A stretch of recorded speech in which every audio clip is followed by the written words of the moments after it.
اب اندازہ لگائیے، رمضان المبارک میں ہم نے غزوہ بدر کے حوالے سے گفتگو کی تھی۔ مسلمانوں کی تعداد غزوہ بدر میں کتنی تھی؟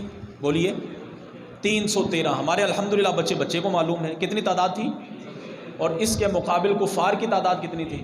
1000 کے قریب تھی، 900 یا 1000 کے قریب تھی۔ اور میں نے اس وقت ایک جملہ کہا تھا، یہ اس وقت کی کفار کے پاس جو طاقت تھی یہ سپر پاور تھی۔ آج جس طرح امریکہ کہہ لیں آپ کہ پوری دنیا کے سپر پاور امریکہ کو مانا جاتا ہے، اس وقت سپر پاور اسلام کے مقابل اور مخالف آ کے تو کھڑی ہو گئی، جن کے پاس اس وقت کے اعتبار سے اسلحہ بھی جدید، حفاظتی تدابیر بھی مسلمانوں سے بڑھ کر، لیکن مسلمان تعداد میں، اسلحہ میں، قوت میں، طاقت میں کم ہونے کے باوجود جیت گئے۔ کیوں جیتے؟ ایمانی قوت تھی۔ کیا تھی؟ اور آپ یہ بات بخوبی جانتے ہیں کہ جنگیں کبھی بھی اسلحہ کے زور پر نہیں لڑی جاتی، ایمانی قوت کی بنیاد پر لڑی جاتی۔ جس کے پاس ایمانی قوت زیادہ ہوگی وہ اتنا ہی بندہ دلیر بھی ہوگا، اتنا ہی بندہ وہ بہادر بھی ہوگا اور نڈر بھی ہوگا۔ اور حضور قبلہ امیر المجاہدین علامہ خادم حسین رضوی رحمۃ اللہ تعالیٰ علیہ اکثر ایک جملہ فرمایا کرتے تھے کہ بندہ دلیر ہی تب ہوتا ہے جب دل میں عشق رسول ہوتا ہے۔ آپ دیکھ لیجئے، جو بندہ جتنا بڑا حضور کا عاشق ہوگا، جو جتنا سچا حضور سے محبت کرنے والا ہوگا، وہ نڈر اور بے پرواہ بھی اتنا ہی ہوگا۔ نہ تو پھر اس کو ظاہری اسباب کی طرف اس کی توجہ ہوگی، نہ وہ پھر اپنے سامنے آنے والے حضرات کی قلت اور کثرت کی طرف دیکھتا ہے، اور نہ ہی وہ پھر ظاہری دنیاوی اسباب کی طرف دیکھتا ہے۔ ایک اللہ والے کا واقعہ بڑا کمال کا، ایک ایسا شخص کہ جو مٹی کو سونا بنا دیا کرتا تھا، وہ ایک فقیر کی کٹیا کے پاس سے گزرا، ایک فقیر کی کٹیا کے پاس سے، اس کے جھونپڑے کے پاس سے گزرا۔ اس نے دیکھا کہ ایک فقیر بیٹھا ہوا ہے، رہنے کے لیے اچھی چھت بھی میسر نہیں۔ اس سنیاسی کو اس پر رحم آ گیا۔ جاتے جاتے وہ جو سونا بنانے کا نسخہ تھا وہ کسی چیز پہ لکھ کے تو اس کی جھونپڑی میں لٹکا دیا، اور جاتے ہوئے بابے کو کہہ گیا، بابا جی یہ ایک ایسا نسخہ ہے کہ لوگ میرے پیچھے پھرتے ہیں کہ تم مجھے یہ بتا دو جو چاہو لے لو، لیکن مجھے آپ پر رحم آ گیا، آپ کے کہنے کے بغیر ہی میں وہ نسخہ آپ کو دے کے جا رہا ہوں۔ پوچھ لیا کہاں ہے؟ کہ جناب یہ یہاں لٹکا ہوا ہے، جب آپ کو ضرورت پڑے آپ اسے کھولیں، اس کو پڑھیں اور پھر اس کے مطابق آپ سونا بنا لیں۔ ایک وقت اس نے کہا جناب بیٹا یہاں لٹکا دیں، آپ رکھ دیا وہ ایک کونے کے اندر۔ کچھ وقت گزرا، وہ سنیاسی پھر دوبارہ اسی بابے کی کٹیا اور جھونپڑے کے پاس سے دوبارہ گزرا۔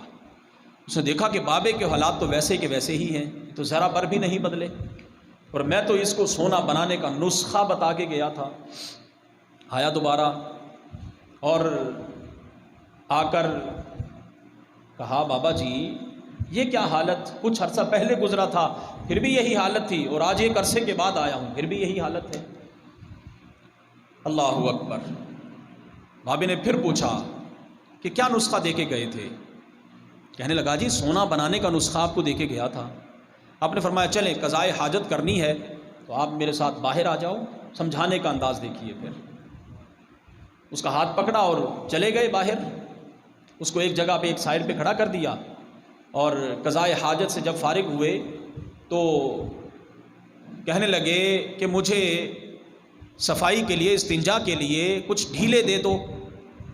اب وہ سنیاسی جو بابے کے ساتھ گیا تھا جہاں دائیں بائیں ادھر ادھر دیکھتا تو جو پہلے مٹی کا ڈھیر تھا وہ تو سونا بنا ہوا ہے، مٹی کا جو ڈھیر تھا وہ سونا بنا ہوا ہے۔ ادھر دیکھا ادھر دیکھا ادھر دیکھا، غرض یہ کہ ہر طرف جب نظر دوڑائی تو وہ جو مٹی کے ڈھیلے تھے وہ تو سونے کے نظر آ رہے تھے۔ کہتا جناب یہاں تو مٹی کا ڈھیلا ہے ہی نہیں، مٹی کا ڈھیلا ہے ہی نہیں۔ تو بابا جی نے کہا بیٹا اگر مٹی کا ڈھیلا نہیں تو یہ جو سونے کے نظر آ رہے ہیں یہ دے دیجئے۔ آگے سے وہ سنیاسی کہتا ہے بابا جی سونے کے ساتھ تو استنجا نہیں کیا جاتا، استنجا تو مٹی کے ساتھ کیا جائے گا۔ توجہ ہے، سونے کے ساتھ استنجا نہیں کیا جاتا، گولڈ کے ساتھ استنجا نہیں ہوتا۔ بابا جی نے کہنے لگا واہ بیٹا واہ، پھر مجھے وہ چیز دے کے گیا جو استنجے کے کام بھی نہیں آتی۔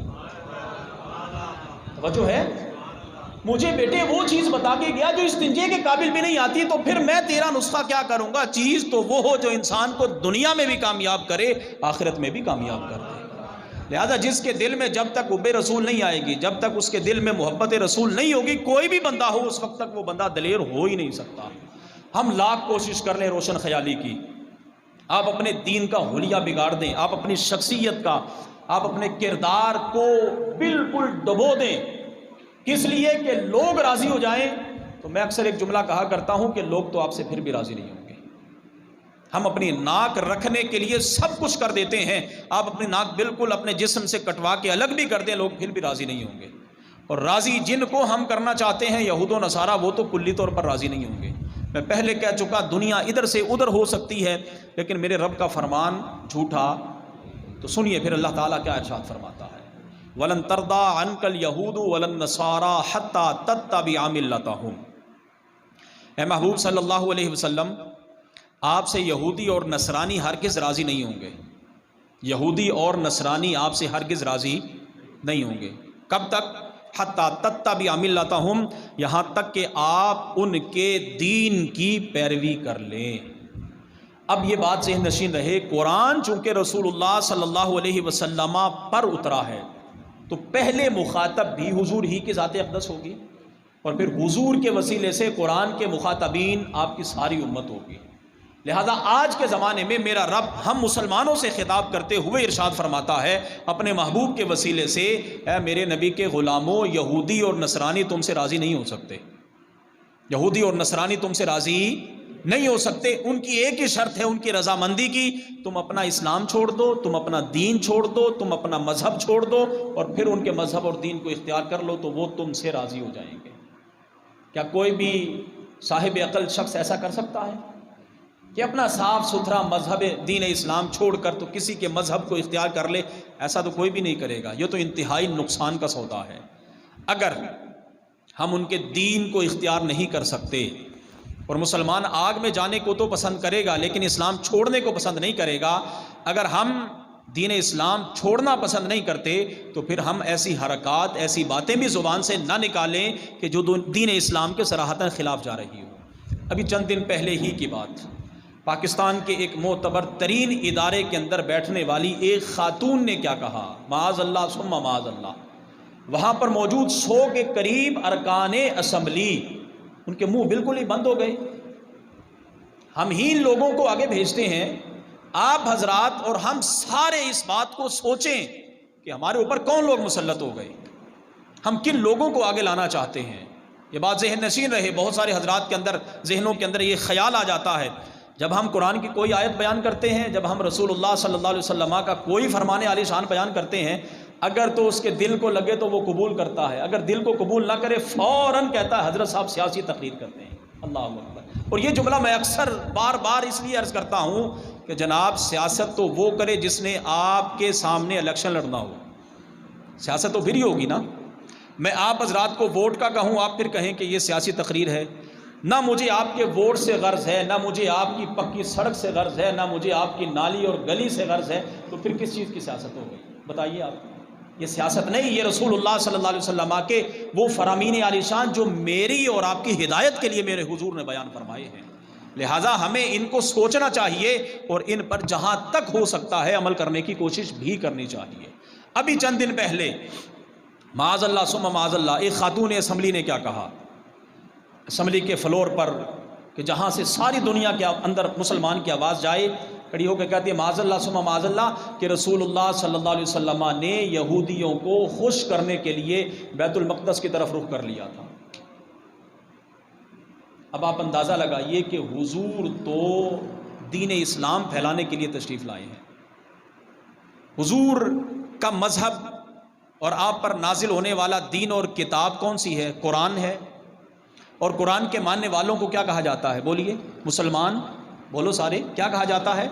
مسلمان کہا جاتا ہے، یا قرآن کے ماننے والوں کو یہودی یا عیسائی کہا جاتا ہے؟ بولیں الحمدللہ ساری آپ صاحب عقل ہیں۔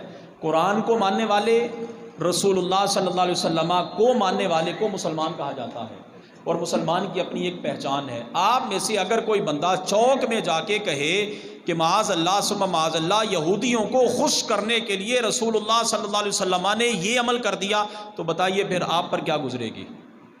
کیا آپ ایسی بات کو برداشت کریں گے کہ میرے نبی پہ صراحتاً کوئی بندہ تہمت لگائے؟ اور بندہ بھی کوئی عام نہیں، چلے ہم کہیں ایک بچہ ہے اس کو تو عقل ہی نہیں، چلیں اس سے کچھ سمجھدار لگا لیں کہ جس بندے کے پاس کوئی علم ہی نہیں وہ اگر ایسی باتیں کریں قابل قبول تو وہ بھی نہیں، لیکن چلیں کسی حد تک آپ کہہ لیں کہ ہم مان لیتے ہیں جناب۔ لیکن ایک بندہ جو قومی اسمبلی کا ممبر ہو اور وہ ہزاروں لاکھوں ووٹ لے کے تو اس سٹیج تک پہنچا ہو، اور پھر اسے یہ بھی معلوم ہے کہ میری یہاں سے نکلی ہوئی آواز پوری دنیا کے اندر جاتی ہے، پھر وہ بندہ اگر سوچی سمجھی سازش کے تحت کہے معاذ اللہ ثم معاذ اللہ کہ رسول اللہ صلی اللہ علیہ وسلم یہودیوں کو خوش کرنا چاہتے تھے، تو پھر بتائیے کہ قرآن کس لیے نازل ہوا تھا؟ دوسری آیت پڑھنے لگا ہوں۔ پروردگار عالم ارشاد فرماتا ہے یہود ہی کی خرابی کو بیان کرتے ہوئے، جب مسلمانوں کو اللہ کے راستے میں خرچ کرنے کا حکم دیا گیا تو یہود نے اعتراض کر دیا۔ اعتراض انہوں نے کیا کہا کہ وقالت الیہود ید اللہ مغلولہ،